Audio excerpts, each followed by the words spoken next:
नमस्कार दोस्तों, उम्मीद है आप सब बढ़िया होंगे। स्वागत है आप सभी का। आज हम बात करेंगे एक रीसेंट करंट टॉपिक के ऊपर, न्यू सीड बिल 2025। भारतीय कृषि क्षेत्र में एक बड़ा बदलाव भारतीय सरकार करने जा रही है, जिससे हो सकता है कि कृषि क्षेत्र की दिशा और दशा दोनों ही बदल जाएं। तो बताना चाहता हूं कि आज के इस सेशन में डिस्कस करेंगे कि सीड बिल 2025 क्या है और पहले के जो सीड एक्ट 1966 है या सीड कंट्रोल ऑर्डर है, इनमें से इसमें क्या डिफरेंट है और क्या बदलाव किया जा रहा है। और यह भी बताना चाहता हूं कि आने वाले समय में इससे क्या फर्क पड़ सकता है और इसको लेकर किसानों की क्या प्रतिक्रियाएं हैं, या ये कह सकते हैं कि बहुत सारे किसान जो यूनियन है वो इसका समर्थन भी नहीं कर रहे हैं, इसका अपोज कर रहे हैं। तो उसका क्या कारण है? तो कई बातें हैं, लेकिन उसको जानने से पहले आपको बताना चाहता हूं कि सीड यानी कि बीज की क्या महत्वता है हमारे कृषि क्षेत्र में। तो दोस्तों, आप सब लोग जानते हो, बीज हमारे कृषि क्षेत्र की एक फंडामेंटल यूनिट है। एक अच्छा बीज होगा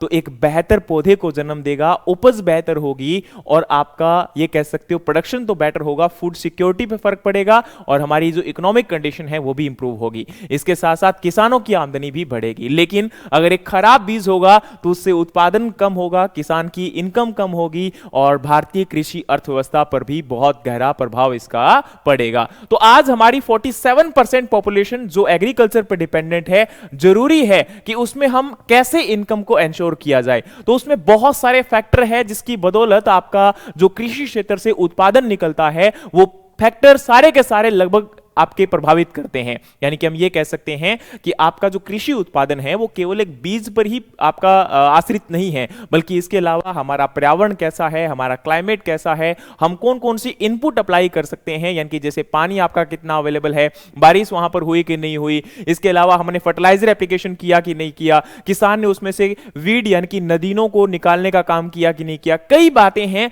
जिसके ऊपर आपका उत्पादन जो होता है वो आश्रित होता है। लेकिन सीड उनमें से एक बेसिक एंटिटी है। अगर एक अच्छा बीज होगा तो बेहतर उत्पादन होगा, बुरा बीज होगा तो उत्पादन उतना अच्छा नहीं हो पाएगा। अब एक सीड के अंदर आपको पता है इसमें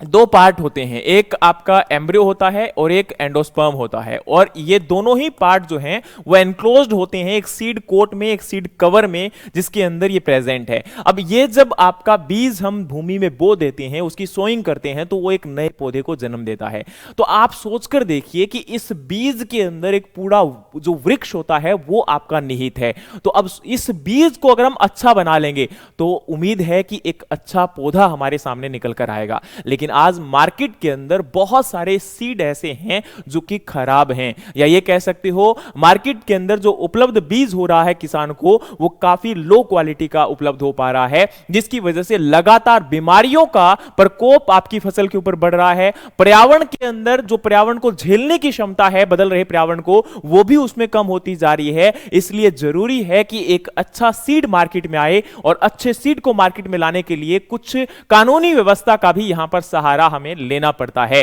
तो गवर्नमेंट उसी को कंट्रोल करने के लिए इस न्यू सीड बिल को लेकर आ रही है। तो चलिए इसको पूरा हम जानने की कोशिश करते हैं कि सीड बिल में क्या है और क्यों हमारे लिए इंपॉर्टेंट है। अच्छा, अगर एक सीड आपका अच्छा होगा, यानी कि हम बात करते हैं ना, क्योंकि देखो एक प्रकार से ये पूरी की पूरी जनरेशन को आपका आगे लेकर जा रहा है, तो इसलिए इस बीज के कुछ कैरेक्टर होते हैं। जैसे हम बोलते हैं कि भाई इस बीज की जो जर्मिनेशन परसेंटेज है वो क्या होनी चाहिए, बढ़िया होनी चाहिए। इस बीज की जो जेनेटिक प्योरिटी है वो क्या होनी चाहिए, अच्छी होनी चाहिए, ज्यादा होनी चाहिए। इस बीज के अंदर फिजिकल प्योरिटीज हैं वो क्या होनी चाहिए, वो भी ज्यादा होनी चाहिए। इसके अलावा उस सीड जो है वो क्या होना चाहिए, वायबल होना चाहिए, सीड आपका जिंदा होना चाहिए। इसके अलावा अगर हम बात करें तो उस सीड के अंदर किसी भी प्रकार का डिजीज, वीड, या ये कह सकते हो कोई आपकी इंप्योरिटीज जो कि इस बीज को नुकसान कर सकती है, वो नहीं होनी चाहिए। तो अब अगर ऐसा बीज हम चाहते हैं तो हम जब बीज को उत्पादन करते हैं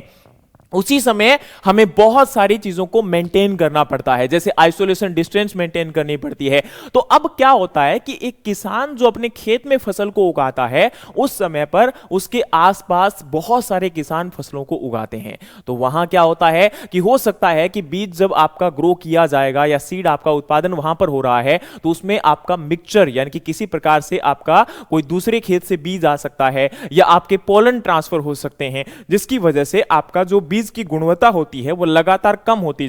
लेकिन जब बीज का उत्पादन किया जाता है तो उस समय जरूरी होता है कि उसमें किसी भी प्रकार का पोलन ट्रांसफर ना हो, किसी प्रकार का बीज उसमें मिक्स ना हो पाए, ताकि उसकी जो जेनेटिक प्योरिटी है वो बेटर रहनी चाहिए, फिजिकल प्योरिटी है उसके ऊपर कोई प्रभाव नहीं होना चाहिए। और जो बीज हम उत्पादन कर रहे हैं उसमें आपकी जो हम क्षमता की बात करते हैं, उसकी रेजिस्टेंस और आपकी टॉलरेंट पावर की बात करते हैं, कि जैसे आपको पता है बायोटिक और एबायोटिक फैक्टर, यानी कि जो पर्यावरण जनित आपके किसी प्रकार के रोग हैं, डिसऑर्डर हैं, उससे आपके बीज के अंदर झेलने की क्षमता होनी चाहिए, और दूसरी तरफ जो बीमारियां हैं उनको भी झेलने की क्षमता आपके बीज में होनी चाहिए। तो इसलिए जब बीज का उत्पादन किया जाता है तो उस समय जरूरी होता है कि वो सभी आपके रूल एंड रेगुलेशंस एक बीज को उत्पादित करने के लिए होने चाहिए, उनको फॉलो करे और उसके बाद वो बीज मार्केट में लाया जाए, ताकि किसान को एक अच्छा बीज अगर मिलेगा तो वो आपका एक अच्छा उत्पादन भी हमारे लिए कर पाएगा। तो उसी को लेकर इस सीड बिल के अंदर काफी बदलाव हैं, उनको हम लोग समझने की कोशिश करेंगे। सबसे पहले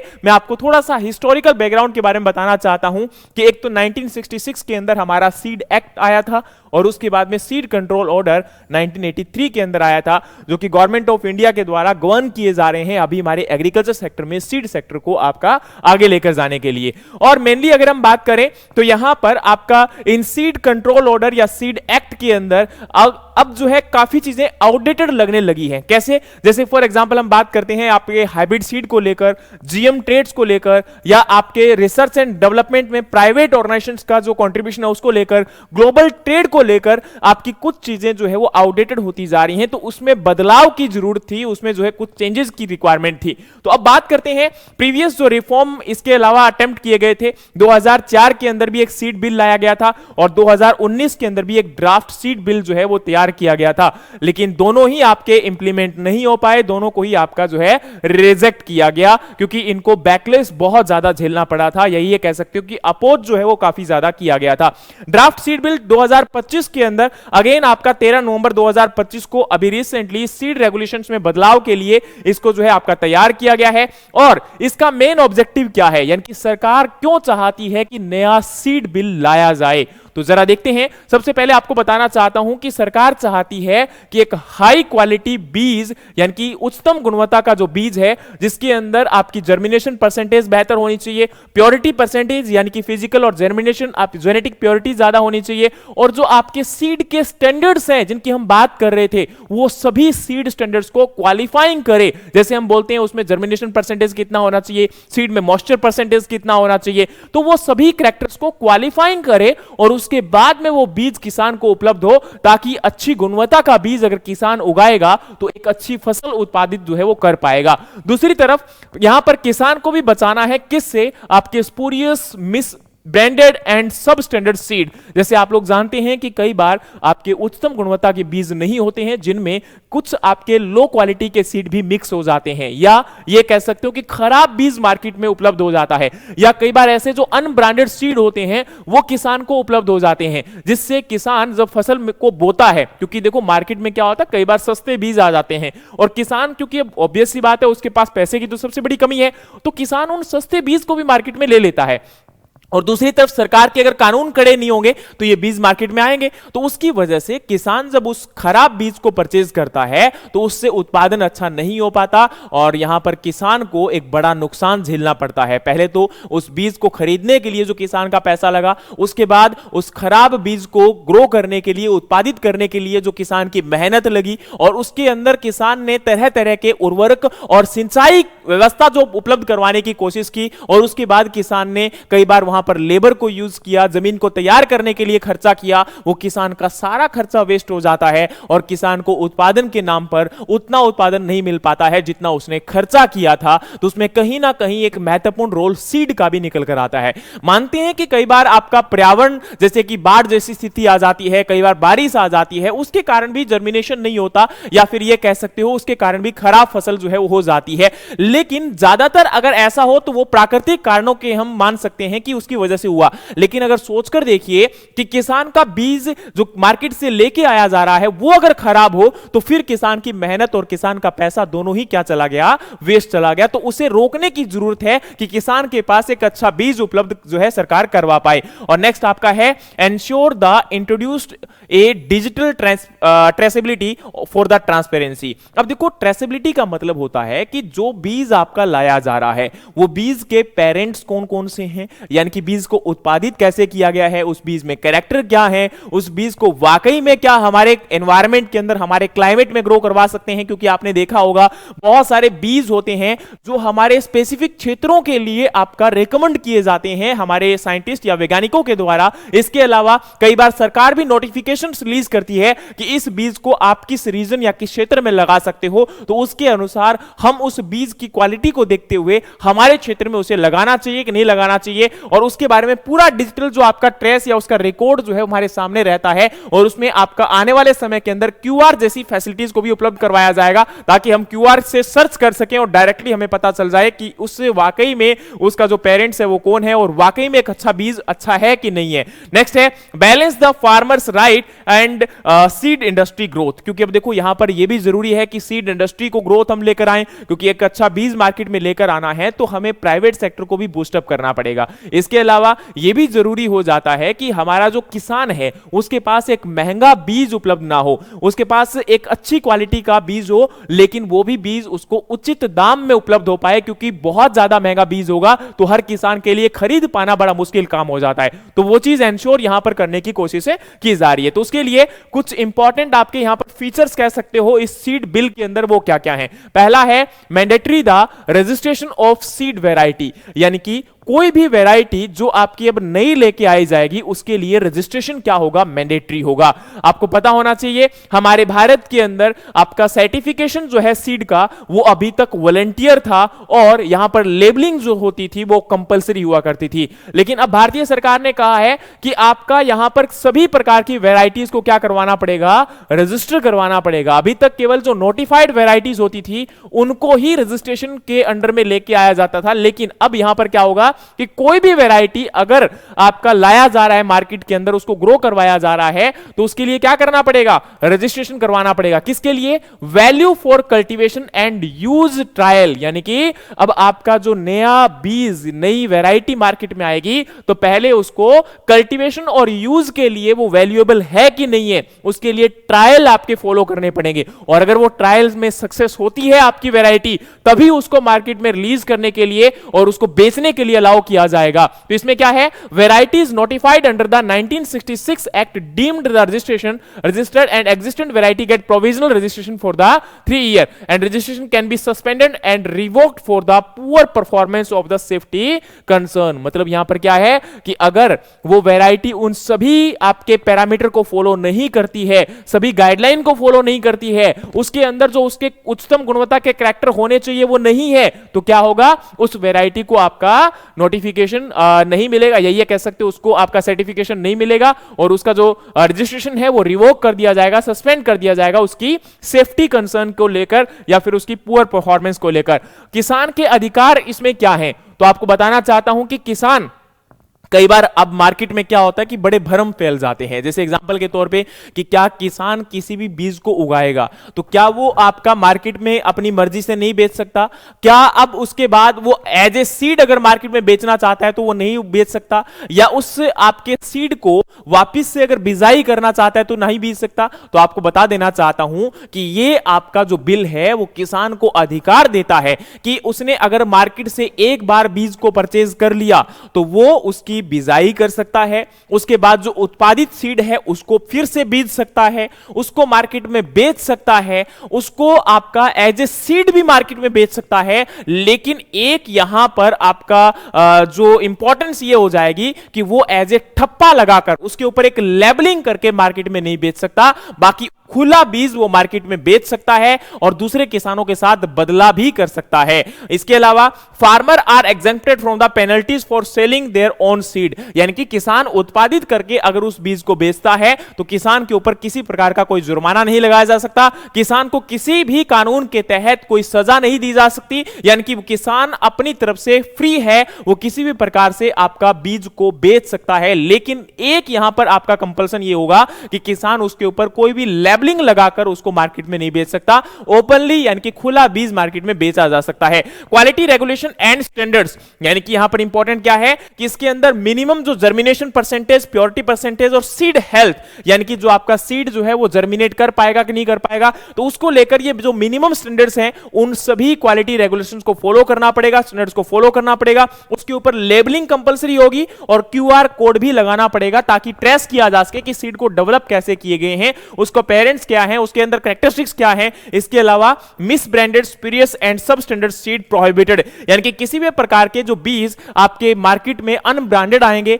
या फिर आपका कोई लो क्वालिटी या डिग्रेडेड क्वालिटी के सीड होंगे, उनको मार्केट में बेचने के लिए अलाउ नहीं किया जाएगा, उनको कंप्लीटली जो है बैन किया जाएगा, प्रोहिबिट किया जाएगा। अब देखिए यहां जो है एक आपका सीड जो एक्ट 1966 और ड्राफ्ट सीड बिल 2025 है, उन दोनों में क्या अंतर है, लेकिन उसको बताने से पहले दो तीन और चीजें हैं जो हमारे इस सीड बिल में है, उनको हम बात करते हैं। देखो, registration across the seed chain, यानी कि आपका seed producer, seed processing unit, dealers, distributor और आपके nurseries must register with the state governments. आपको पता है कि हमारा जो एग्रीकल्चर है वो एक स्टेट सब्जेक्ट है, तो उसके तहत क्या करना पड़ेगा कि चाहे कोई आपका बीज को उत्पादित करने वाला है या प्रोसेसिंग यूनिट वाला है या डीलर्स हैं या डिस्ट्रीब्यूटर हैं या कोई नर्सरी है, तो उन सभी को स्टेट गवर्नमेंट के अंडर क्या करना पड़ेगा, रजिस्टर करना पड़ेगा, ताकि हमारा अगर रजिस्ट्रेशन होगा तो उससे एंश्योरिटी होगी कि ये पर्सन एक अच्छा बीज का जो है उत्पादन कर रहा है। Central accreditation system for multi state companies deemed the register. अब यहां पर क्या है कि अगर मान के चलिए कोई कंपनी है वो आपकी अक्रॉस द मतलब इंडिया, जैसे 2 या 3 या 4 स्टेट के अंदर वो कंपनी काम कर रही है, कोई भी बड़ी कंपनी हो सकती है, तो उस केस में उनको एक ओवरऑल आपका सेंट्रल लेवल का सर्टिफिकेशन मिलेगा, रजिस्ट्रेशन मिलेगा, जिसके तहत वो कहीं भी किसी भी स्टेट में अपने प्रोडक्ट को, अपने सीड को बेच सकते हैं। उनको बार बार सर्टिफिकेशन जो प्रोसेस या प्रक्रिया है उससे नहीं गुजरना पड़ेगा, यानी कि वन टाइम रजिस्ट्रेशन होगा और जिसके तहत वो अपना फ्रीली सीड को मार्केट के अंदर बेच पाएंगे, यानी कि किसी प्रकार से उनको अलग अलग स्टेट में आपका फोकस नहीं करना पड़ेगा। डिजिटल सीड ट्रेसेबिलिटी, यानी कि साथी पोर्टल आपको पता होगा जिसके तहत अभी ट्रैकिंग किया जा सकता है कि कोई सीड आपका मार्केट में डेवलप होता है, तो उसी के तहत यहां पर आपके सीड के ऊपर क्या होगा, सीड पैकेट पे एक क्यूआर कोड मेंशन होगा जिससे उस सीड की कंप्लीट इंफॉर्मेशन हमारे सामने निकल कर आएगी। Certification and testing means seed certification agencies like state aggregated like the, आपको पता है सीड सर्टिफाइंग एजेंसीज होती हैं, या इसके अलावा हमारी जो सेंट्रल सीड कमेटी है या हमारी जो स्टेट सीड कमेटीज हैं या नेशनल सीड कॉर्पोरेशंस हैं, तो ये क्या करेंगे,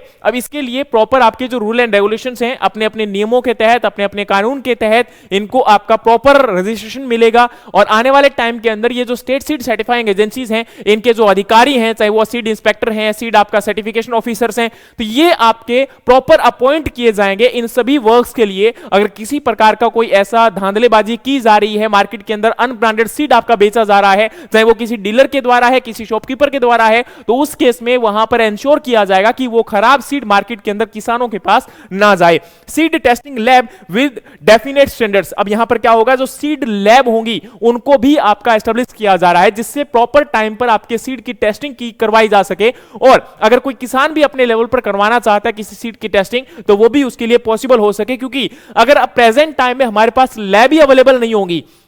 और उन लैब के अगर प्रॉपर स्टैंडर्ड्स नहीं होंगे, तो उस केस में बहुत मुश्किल हो जाता है कि उसकी पहचान करना कि सीड में क्वालिटी स्टैंडर्ड्स हैं या नहीं है। तो उसी को इंश्योर करने के लिए जरूरी हो जाता है कि ये आपकी सीड टेस्टिंग लैब्स हैं उनको भी एस्टेब्लिश प्रॉपर किया जाए, और जो भी हमारी सरकारी संस्थाएं हैं, चाहे आपकी स्टेट सीड सर्टिफाइंग एजेंसीज हैं, स्टेट सीड आपका कमेटी है, इसके अलावा सेंट्रल सीड कमेटीज हैं, तो उनको आपका प्रॉपर इंश्योर किया जाए, या फिर आपकी सेंट्रल सीड टेस्टिंग लैबोरेटरीज हैं, स्टेट सीड टेस्टिंग लैबोरेटरीज हैं, तो उनको भी अब आपका कंप्लीटली जो है ये कह सकते हो फ्री हैंड दिया जाए, ताकि वो इसमें आपका आने वाले टाइम के अंदर किसी प्रकार के डिसीजंस हैं उनको जो है इंश्योर किया जा सके। Inspectors empowered for the sampling, search and seizure, जो मैंने अभी आपको बताया कि अब यहां पर जो सीड इंस्पेक्टर्स होंगे उनको अथॉरिटी दी जा रही है, उनको पावर दी जा रही है कि वो सैंपलिंग कर सकते हैं, वो सर्चिंग कर सकते हैं। इसके अलावा अगर उनको लगता है कि किसी प्रकार से आपका धोखाधड़ी की जा रही है मार्केट के अंदर, अनब्रांडेड या अनक्वालिटी जो आपका अनक्वालिफाइड सीड बेचा जा रहा है, तो वो उसको सीज कर सकते हैं और उसके ऊपर लीगल एक्शन जो है उनके द्वारा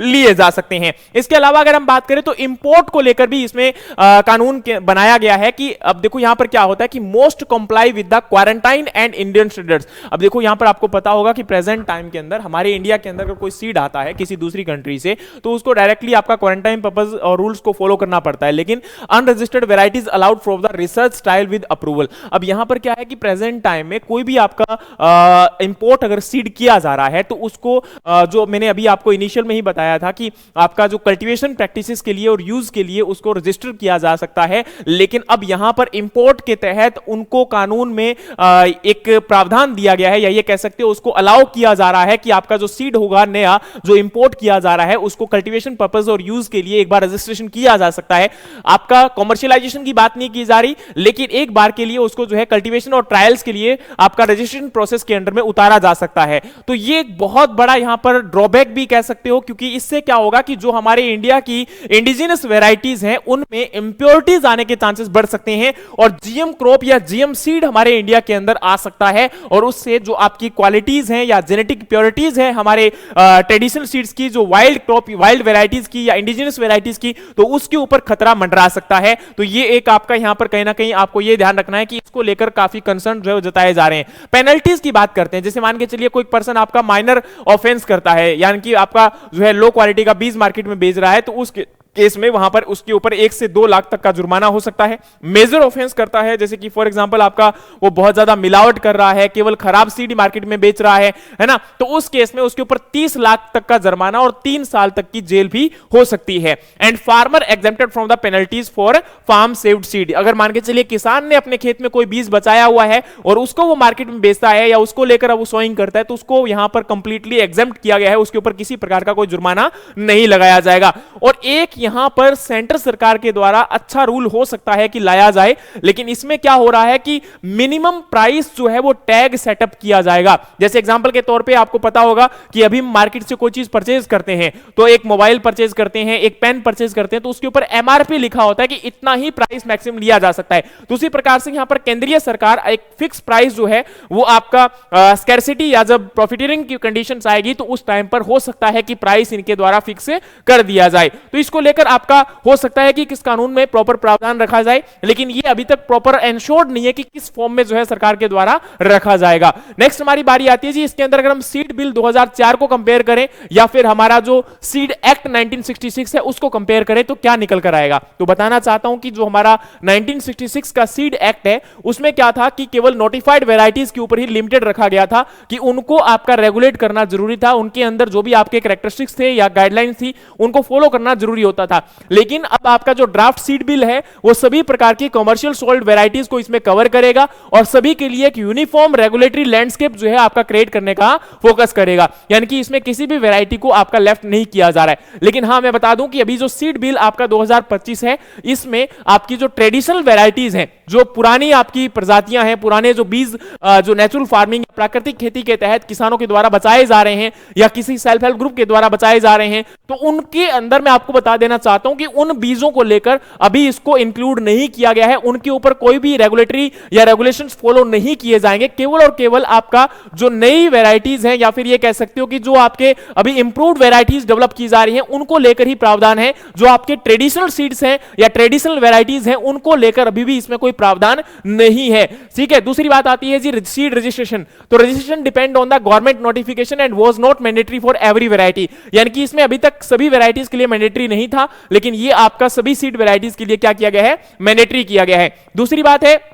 क्वालिटी एश्योरेंस मैकेनिज्म, जिसके अंदर आपके बेसिक स्टैंडर्ड जर्मिनेशन, आपके जेजीटी या फिर लिमिटेड टेस्टिंग स्ट्रक्चर जो है वो क्या थे, इसके अंदर इंक्लूड थे। लेकिन इसमें अभी क्या है, आपका प्रॉपर क्वालिटी मार्क्स जो है या डिजिटल लेबलिंग, क्यूआर ट्रेसेबिलिटी और आपकी एक्रीडेशन जो लेबोरेटरीज जिसके द्वारा एग्रीडेट किया गया है, उन सभी का रिकॉर्ड उस पैकेट के ऊपर रहेगा, जिससे एंश्योरिटी होगी कि वाकई में सीड के अंदर क्वालिटी है या नहीं है। क्योंकि जैसे होता है ना कि हम लोग कई बार आपके जो फूड या कोई भी प्रोडक्ट हम मार्केट से परचेज करते हैं और उसके ऊपर जैसे एक आईएसआई मार्का होता है, अगर वो लगा हुआ है तो हम लोग एंश्योर हो जाते हैं कि हाँ यार ये प्रोडक्ट आपका अच्छा होगा। उसी प्रकार से अब इसके ऊपर प्रॉपर डिजिटल लेबलिंग की जाएगी, प्रॉपर आपकी क्यूआर ट्रेसेबिलिटी ली जाएगी और इसके अलावा क्वालिटी मार्क्स जो है वो मेंशन उसके ऊपर होंगे। इसके अलावा फार्मर राइट की बात करें तो मैंने आपको ऑलरेडी बताया था कि limited protection and farmer have no structure compensation avenues. अब देखो यहां जो है एक चीज मैं आपको बताना चाहता हूं कि आपका पहले जो है कानूनी प्रावधान के अकॉर्डिंग देखा जाए तो किसान को कोई कंपनसेशन यहां पर नहीं मिलता था। एंड नाउ यहां पर क्या है कि फार्मर कोई भी सीड को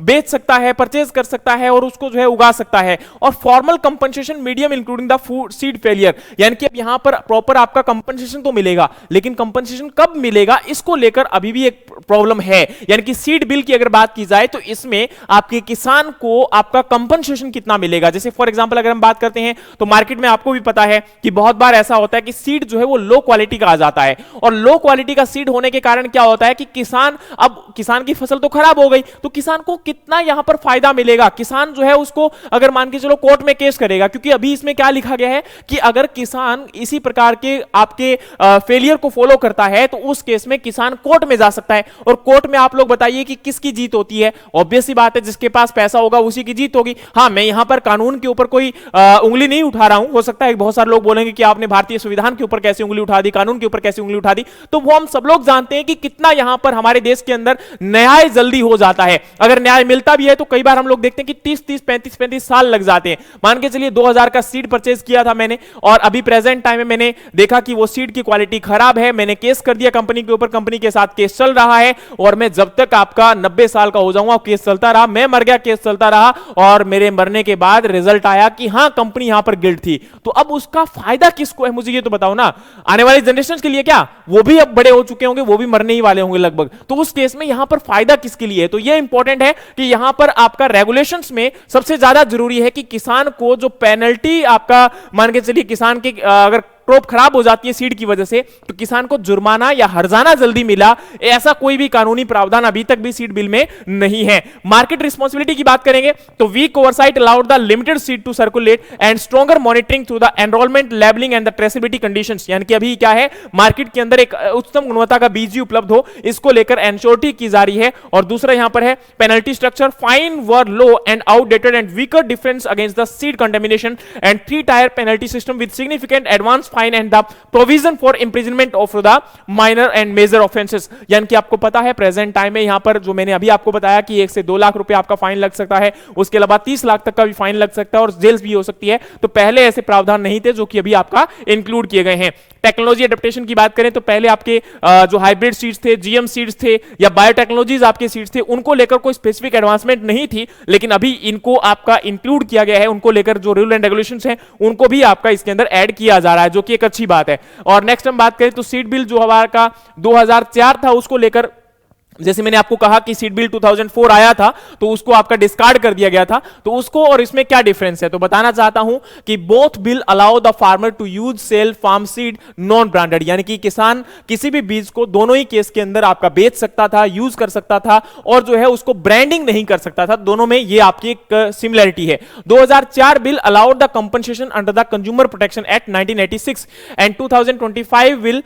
lake the clear compensation mechanism. तो यहां पर आपका जो 2025 का बिल है उसकी सबसे बड़ी एक ड्रॉबैक ये भी है कि 2004 का बिल था, उसमें कंज्यूमर प्रोटेक्शन एक्ट 1986 के तहत किसान को प्रॉपर इसमें कंपनसेशन मिलना चाहिए था, लेकिन 2025 के बिल में ऐसा क्लियर कंपनसेशन मैकेनिज्म का कोई भी प्रावधान नहीं रखा गया है। नेक्स्ट आपका है 2004 bill prohibited the terminator technology and 2025 bill silent on this. यानी कि जो टर्मिनेटर टेक्नोलॉजी आपकी है, जैसे हम बीटी कॉटन की बात करते हैं तो बीटी कॉटन का जो बीज है उसको अब आपका किसान अगर मान के चलिए खुद उस बीज को साफ करवाकर उसके ऊपर से रुई को हटाकर और बीज को अगर बीजना चाहे सोइंग करना चाहे तो वो उसको बीज नहीं सकता, क्योंकि वो आपके स्टेराइल सीड होते हैं। तो ये जो आपके सीड टर्मिनेटर टेक्नोलॉजी के साथ डेवलप किए जाते हैं, जिनको हम टर्मिनेटर सीड भी बोलते हैं, जो एक बार उग तो जाते हैं लेकिन उनसे जो उत्पादित सीड होंगे उनके अंदर आपका स्टेराइल मैकेनिज्म होने के कारण वो आपके रिप्रोड्यूस नहीं किए जा सकते, इसलिए किसान को बार बार मार्केट से सीड को परचेज करना पड़ता है।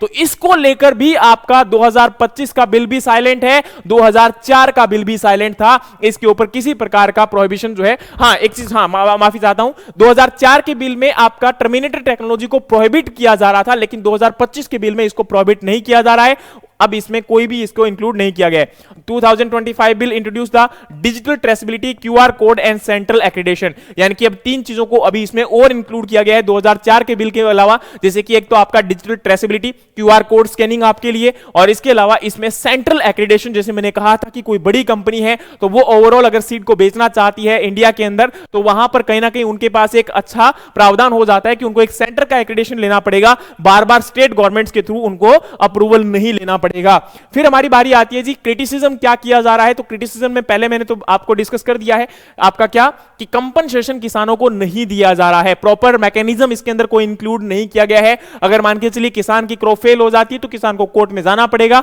और कोर्ट में जाने के बाद आपको पता है कितना टाइम लगेगा, वो बाद की बात है। Exclusion of community seed keeper, जैसे आपके एफपीओज हैं, विमेन्स हैं जो सेल्फ हेल्प ग्रुप बना के, या फिर मान के चलिए कोई भी पर्सन है जो कि अब क्या करता है, कम्युनिटी बेस पर सीड को स्टोर करता है, जो ट्रेडिशनल सीड्स थे, तो अब यहां पर उनको एज ए आपका क्या, एज ए उनको कमर्शियल एंटिटी काउंट किया जाएगा। सीड बैंक को भी आपका कमर्शियल एंटिटी काउंट किया जाएगा। इसके तहत उनको प्रॉपर आपका हैवी कॉम्प्लायंस जो बर्डन है, यानी कि जो प्रॉपर रजिस्ट्रेशन प्रोसेस है, उनको थ्रू गुजरना पड़ेगा। और अगर ऐसा होता है तो ऑब्वियस सी बात है यहां पर आपके जो कॉर्पोरेट लोग हैं उनको ज्यादा फायदा मिलेगा, और जो गरीब लोग हैं या फिर जो आपके कम्युनिटी बेस्ड एक छोटी कम्युनिटी को रन करते हैं और वो आपके पुराने सीड्स वगैरह को कलेक्ट करते हैं, तो उनको लेकर उनके लिए बड़ी एक बर्डन हो जाएगी कि सभी प्रकार की जो कंप्लायंस है उनको फॉलो करना, तो उनके ऊपर एक कागजी कार्रवाई बढ़ने वाली है, जो कि यहां पर कहीं ना कहीं एक ये कह सकते हो कि बड़ा बर्डन उनके ऊपर हो सकता है। दूसरा यहां पर कॉर्पोरेट बायस की बात की जा रही है कि डिजिटल बर्डन, जैसे मान के चलिए जो वीसीयू ट्रायल है वो ज्यादातर आपकी यूनिफॉर्म हाइब्रिड सीड को फॉलो कर रहे हैं, लेकिन जो इंडिजिनस वैरायटीज हैं उनको इसमें साइडलाइन किया गया है, उनको इसमें बचाने की कोशिश नहीं की जा रही। क्यूआर स्कैनिंग या फिर ऑनलाइन रिपोर्टिंग जो है वो स्मॉल फार्मर्स के लिए काफी डिफिकल्ट हो जाएगी। मान के चलिए अभी क्यूआर स्कैनिंग तो कर दी जाएगी, लेकिन क्या हमारे देश के अंदर हर किसान पढ़ा लिखा है? क्या हमारे देश के जो छोटे किसान है क्या उसको फॉलो कर पाएंगे? क्या उनको पता है कि क्यूआर कोड क्या होता है? नहीं। तो वही एक बड़ी प्रॉब्लम आती है कि अब जो छोटा किसान है वो कैसे इन समस्याओं से निकल पाएगा। और दूसरी बात, हमारे देश के अंदर लगभग 87% फार्मर क्या हैं? मार्जिनल या स्मॉल फार्मर है, जिनके पास 2 हेक्टेयर से भी कम जमीन है, जो कि एक बड़ा यहां पर हमारे सामने मुद्दा है। फिर बारी आती है जी loophole for the foreign gene, जैसे मैंने अभी आपको कहा कि फॉरेन ऑर्गेनाइजेशंस आपकी अलाउ की जा रही है वीसीयू टेस्टिंग के लिए, जिसके तहत आने वाले टाइम के अंदर जीएम सीड हमारे देश में आ सकता है, पेटेंटेड सीड आपके इंडिया में एंटर कर सकता है, और जो कि अगर एंटर करेगा तो हमारी जो ट्रेडिशनल वेराइटीज होंगी उनके ऊपर खतरा मंडरा सकता है, उनकी जो जेनेटिक क्वालिटी है उसके ऊपर फर्क पड़ सकता है। नेक्स्ट हमारा है बायोपायरेसी रिस्क, यानी कि combined with the change in ITP GR FA and plant protection variety farmer right act exploitation of Indian genetic heritage, जो मैंने अभी आपको कहा कि इससे क्या होगा कि हमारे देश के जो इंडिजिनस सीड है या जो हमारा ऑलरेडी जो सीड जीन बैंक है उसके ऊपर कहीं ना कहीं ये कह सकते हो कि आपका अगर फॉरेन सीड हमारे देश में आता है तो उसकी वजह से उनकी जो क्वालिटी है या उनके जो जेनेटिक कैरेक्टर्स हैं उनके ऊपर आपका एक हैवी ये कह सकते हो बायोडाइवर्सिटी लॉस हमें देखने को मिल सकता है। नेक्स्ट आपकी बारी आती है जी ऑन द टर्मिनेटेड टेक्नोलॉजी, तो जो मैंने ऑलरेडी आपको कहा कि मार्केट में अगर स्टाइल सीड आपका रहेगा तो तब तक किसान को दोबारा बार बार आपका सीड परचेज करना पड़ेगा, और किसान के लिए यहां पर सबसे बड़ी समस्या यही तो है कि बार बार पैसा इन्वेस्टमेंट करना। तो यहां आपका ओवरऑल वैसे मैंने समझा दिया है कि क्या रहेगा, तो आप लोग खुद सोचकर देखिए कि अगर ये सीड बिल मार्केट में आता है तो इससे क्या क्या फर्क पड़ेंगे। तो हमारी फूड सिक्योरिटी के ऊपर क्या फर्क पड़ेगा, फार्मर के अधिकारों के ऊपर क्या फर्क पड़ेगा, एग्री बिजनेस जो है उसके ऊपर क्या फर्क पड़ेगा, और बायोडाइवर्सिटी कंजर्वेशन के ऊपर क्या फर्क पड़ेगा। तो इसको लेकर एक क्वेश्चन जो है मार्केट में हमारे, या ये कह सकते हो कि जब आप हरियाणा एडीओ की तैयारी कर रहे हो, यूपीएससी की तैयारी कर रहे हो, तो उस समय ऐसा क्वेश्चन बनने का एक जो है चांस हो सकता है। तो आप कैसे उसको आंसर कर सकते हो? सबसे पहले तो फूड सिक्योरिटी, अगर आप लोग सोचकर देखिए कि क्वालिटी कंट्रोल होगा तो प्रॉपर एक अच्छी क्वालिटी का बीज उपलब्ध हो पाएगा, तो वो एक बेहतर उत्पादन भी कर पाएगा, जिसके ऊपर मैंने ऑलरेडी आपके साथ डिस्कशन कर लिया है। दूसरा आपकी बारी आती है ट्रेसेबिलिटी, जैसे मैंने आपको कहा कि क्यूआर कोड स्कैनिंग होगी, डिजिटल ट्रेसेबिलिटीज होगी, तो उससे कहीं ना कहीं आपकी क्वालिटी एंश्योर होने का जो चांस है वो बढ़ जाता है। और अगेन यहां पर कहूंगा कि उससे उत्पादन बढ़िया या ज्यादा होने के चांसेस हो सकते हैं। लेकिन इसमें एक बड़ी समस्या जो मैंने अभी आपको बताई थी कि जो हमारा ट्रेडिशनल सीड्स हैं, जो आपके क्वालिटेटिव सीड हुआ करते थे, जिनके अंदर कहीं ना कहीं क्लाइमेट बेस्ड अडेप्टेशंस की जो पावर थी, वो कैपेबिलिटी थी, वो ज्यादा थी, अब वैसे सीड कहीं ना कहीं खत्म हो सकते हैं, विलुप्त हो सकते हैं। तो आने वाले समय में जो हमारा क्लाइमेट यानी कि जो जलवायु परिवर्तन हो रहा है, उसमें जो आपकी अडेप्ट करने की, जो एक प्रकार से उसको धारण करने की जो क्षमता होगी, वो हमारे शायद नई सीड्स में ना हो, और जो हमारे इंडिजिनस सीड होंगे वो लगातार खत्म होते चले जाएंगे, उनकी क्वालिटी लो होती चली जाएगी, उनकी जेनेटिक इंप्योरिटीज जो है वो कहीं ना कहीं जेनेटिक प्योरिटी के ऊपर खतरा आएगा। तो जिसकी वजह से आने वाले समय के अंदर हो सकता है कि वो हमें खतरा देखने को मिले और वो हमारा फूड सिक्योरिटी को नुकसान भी पहुंचा सकता है। तो आपको कैसे पता चला कि क्वालिटी कंट्रोल फायदा भी कर रहा है, लेकिन यहां पर कहीं ना कहीं जो लूप होल्स हैं वो हमारे इंडिजिनस और क्लाइमेट जो आपकी रेजिलेंट वेराइटीज थी उनके ऊपर खतरा भी हो सकता है। फिर हमारी बारी आती है जी फार्मर राइट। तो फार्मर राइट मैंने अभी आपको कहा कि किसान को अधिकार दिए गए हैं कि किसान कैसे भी उनको बेच सकता है, ग्रो करवा सकता है, रीयूज कर सकता है और आपका शेयर भी कर सकता है किसानों के साथ। लेकिन दूसरा कंपनसेशन का एक बड़ा इशू है और कम्युनिटी को एक्सक्लूड किया जा रहा है, यानी कि एफपीओ, सेल्फ हेल्प ग्रुप्स, उनको क्या किया गया है, एज ए कमर्शियल एंटिटी माना जा रहा है और उनके लिए एक बड़ी प्रॉब्लम हो जाएगी अगर उनको सभी रूल रेगुलेशंस को फॉलो करना पड़ता है। और दूसरी तरफ आपका जो किसान है उसको कंपनसेशन का जो मैकेनिज्म है वो कोर्ट के थ्रू होना पड़ेगा, जो कि एक बड़ा यहां पर, और दूसरी तरफ उनको कंज्यूमर राइट एक्ट के तहत भी कहीं ना कहीं इंक्लूड नहीं किया गया है, जो कि एक बड़ी कहानी आपकी सामने आती है। फिर हमारी बारी आती है जी एग्री बिजनेस। तो जैसे अभी आपको पता चला कि बड़ा बिजनेसमैन है और वो आपका इंडिया के 2-3 स्टेट्स के अंदर अपना सीड को बेचना चाहता है, तो उनको एक सेंटर का सर्टिफिकेट लेना पड़ेगा, और अगर वो सेंटर गवर्नमेंट में एक अच्छी पहचान रखता है तो आराम से मिलेगा और बाद में वो कहीं भी पूरे सीड देश के अंदर बेच सकता है। तो उसके लिए तो इजी ऑफ डूइंग बिजनेस हुआ कि नहीं हुआ। और दूसरी बात आती है जी कॉर्पोरेट बायस। तो मैंने आपको कहा कि वीसीयू ट्रायल जो आपके हैं वो हाइब्रिड सीड या नॉर्मल आपके जो वेराइटीज प्रोड्यूस की जा रही हैं, तो प्राइवेट कंपनियों के लिए, कॉर्पोरेट सेक्टर के लिए एक बड़ा और आसान काम हो सकता है, क्योंकि उनके पास इस काम के लिए काफी लोग जो हैं उनके द्वारा हायर किए जा सकते हैं। लेकिन वहीं दूसरी तरफ जो आपके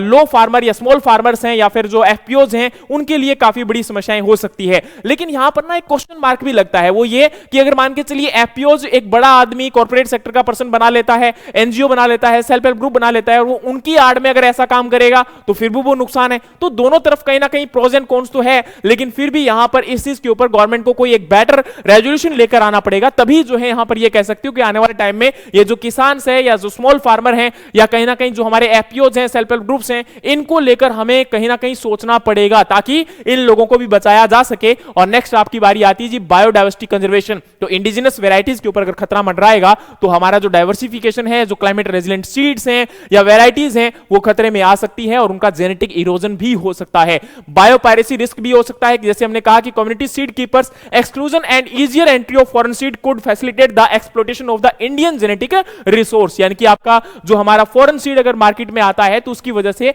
जो इंडियन सीड कीपर्स हैं उनको साइडलाइन कर दिया जाएगा, और एक प्रकार से ये कह सकते हो कि हमारा जेनेटिक इरोजन जो है वो ट्रेडिशनल वेराइटीज ऑफ सीड का देखने को मिल सकता है। And digital divide, small and traditional seed keepers में struggle with the digital compliance and the further reducing the presence of the diverse seed in the market. यानी कि आपको मैंने बताया कि प्रेजेंट टाइम में मान के चलिए डिजिटल ट्रेसेबिलिटीज को फॉलो किया जा रहा है, लेकिन स्मॉल एंड मार्जिनल फार्मर इसको कैसे फॉलो करेंगे, तो इसको लेकर बड़ा कंसर्न है। तो इसमें एक अच्छाई भी है, बुराई भी है, लेकिन दोनों को आपका आगे लेकर हमें बढ़ना पड़ेगा कि किस प्रकार से हम इसमें जो आपके नेगेटिविटीज हैं उनको दूर करें और केवल आपका कॉर्पोरेट या बड़े लोगों के लिए ही इसको ना बनाया जाए, इसमें छोटे किसान को भी कंसीडर किया जाए और हमारी जो ट्रेडिशनल वेराइटीज हैं जो विलुप्त होती जा रही हैं, जिसकी वजह से डाइवर्सिफिकेशन आने वाले टाइम में खतरे में आ सकता है, और इसके अलावा जो हमारा बायोलॉजिकल या जो आपका जेनेटिक इरोजन कंप्लीटली हो सकता है, तो उससे हमारे देश का जो फूड सिक्योरिटी है वो आने वाले टाइम में खतरे में आ सकती है। लॉन्ग टर्म में हमें नुकसान हो सकता है कि शॉर्ट टर्म में बहुत ज्यादा फायदा हो जाए, लेकिन लॉन्ग टर्म में सोचना पड़ेगा। तो इसको लेकर आप लोग क्या सोचते हैं कमेंट बॉक्स में कमेंट जरूर करिएगा। बाकी मिलते हैं इसी प्रकार के और अपडेटेड कंटेंट के साथ। आने वाले टाइम में क्या अपडेट होगा इसको लेकर वो भी मैं वीडियो आपके साथ जरूर शेयर करूंगा। लेकिन आपको ये वीडियो कैसा लगा आप इसको लेकर क्या सोच रहे हैं कमेंट बॉक्स में कमेंट जरूर करिएगा। Thank you so much. जय हिंद, जय भारत।